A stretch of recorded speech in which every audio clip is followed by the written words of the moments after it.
President Obama again jumping into the controversy from Martha's Vineyard. I know that many Americans have been deeply disturbed by the images we've seen in the heartland of our country as police have clashed with people protesting. There's also no excuse for police to use excessive force against peaceful protests or to throw protesters in jail for lawfully exercising their First Amendment rights.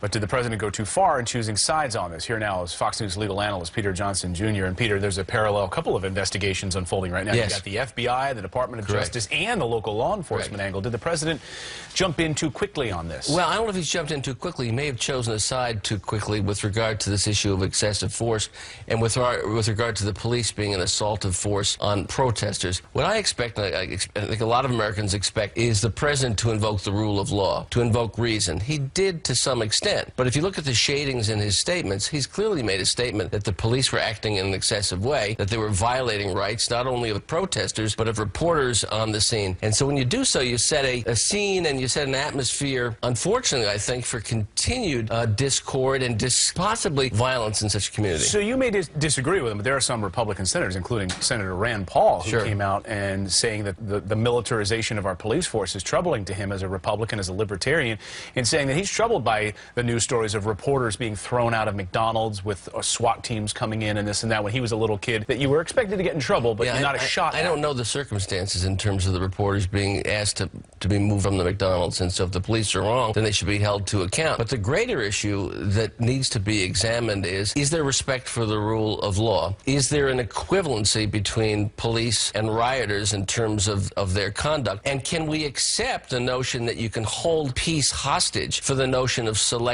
justice? We don't know the truth as to what happened in Fergusun. We don't know whether this was a racist assassin police officer or whether this was an 18-year-old man.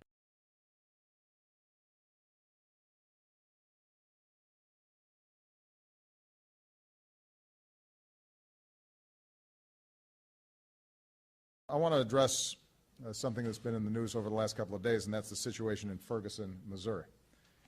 I know that many Americans have been deeply disturbed by the images we've seen in the heartland of our country as police have clashed with people protesting. Today I'd like us all to take a step back and think about how we're going to be moving forward. This morning I received a thorough update on the situation from Attorney General Eric Holder, who's been following it and been in communication with his team. I've already tasked the Department of Justice and the FBI to independently investigate the death of Michael Brown, along with local officials on the ground. The Department of Justice is also consulting with local authorities about ways that they can maintain public safety without restricting the right of peaceful protest and while avoiding unnecessary escalation. I made clear to the Attorney General that we should do what is necessary to help determine exactly what happened and to see that justice is done. I also just spoke with Governor Jay Nixon of Missouri. I expressed my concern over the violent turn that events have taken on the ground and underscored that now's the time for all of us to reflect on what's happened and to find a way to come together going forward. He is going to be traveling to Ferguson. He is a good man and a fine governor, and I'm confident that working together he's going to be able to communicate his desire to make sure that justice is done and his desire to make sure that public safety is maintained in an appropriate way. Of course, it's important to remember how this started. We lost a young man, Michael Brown, in heartbreaking and tragic circumstances. He was 18 years old. His family will never hold Michael in their arms again. And when something like this happens, the local authorities, including the police, have a responsibility to be open and transparent about how they are investigating that death and how they are protecting the people in their communities.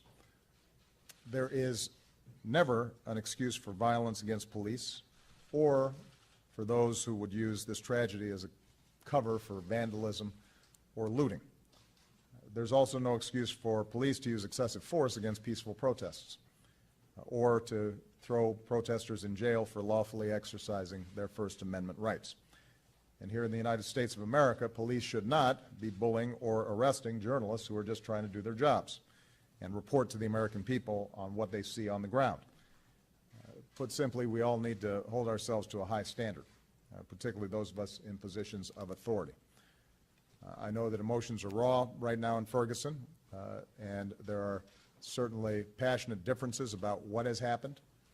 There are going to be different accounts of how this tragedy occurred. There are going to be differences in terms of what needs to happen going forward. That's part of our democracy. But let's remember that we're all part of one American family.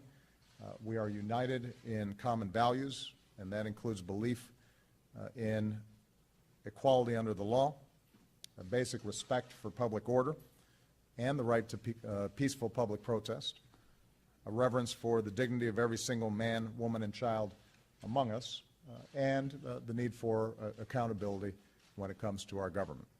So now's the time for healing. Now's the time for peace and calm on the streets of Ferguson. Now is the time for an open and transparent process to see that justice is done. And I've asked that the Attorney General and the U.S. Attorney on the scene continue to work with local officials to move that process forward. They will be reporting to me in the coming days about what's being done to make sure that happens. Thanks very much, everybody.